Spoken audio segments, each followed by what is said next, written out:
Did Alonso really have a chance to win the Monaco Grand Prix? Let's start by examining the dry part of the race first. As we can see, at the beginning till lap 8, Alonso and Verstappen had comparable pace. However, starting from lap 9, Red Bull drivers started to produce faster laps.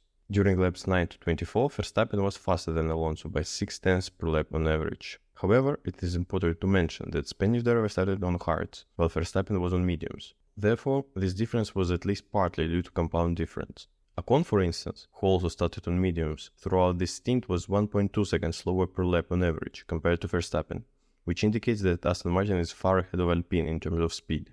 Starting from lap 24, Verstappen was greeted by the back markers, and due to traffic, his lap times began to grow.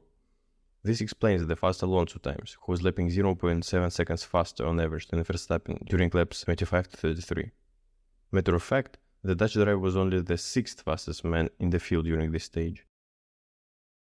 As can be seen from the spike in the graph, Alonso caught up with the pack and started his climb on lap 34. From that point on, until the rain started after lap 50, Alonso was lapping 2 tenths of a second slower than Verstappen, simply because Max had already got through a big chunk of traffic at the very back. Now into the interesting part.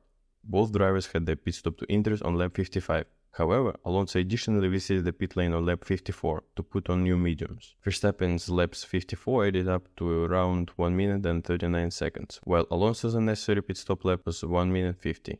Therefore, Alonso lost 11 seconds due to his pit stop to mediums.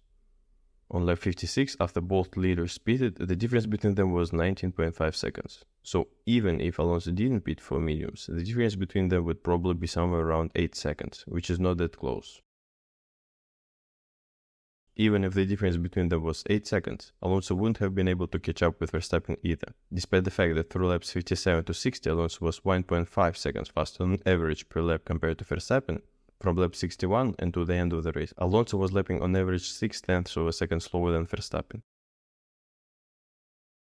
Therefore, even if Aston hadn't pitted Alonso for mediums and he would have been only 8 seconds behind Verstappen, Alonso would need to increase his pace for laps 61 to 77 by about 9 tenths of a second, just to get a chance to attack Verstappen on the last lap. So, we can conclude that this unnecessary pit stop didn't cost Alonso a win. That will be it for today. Let me know if I missed anything in the comments. Please leave a like and subscribe if you enjoyed the video. Thank you for your time.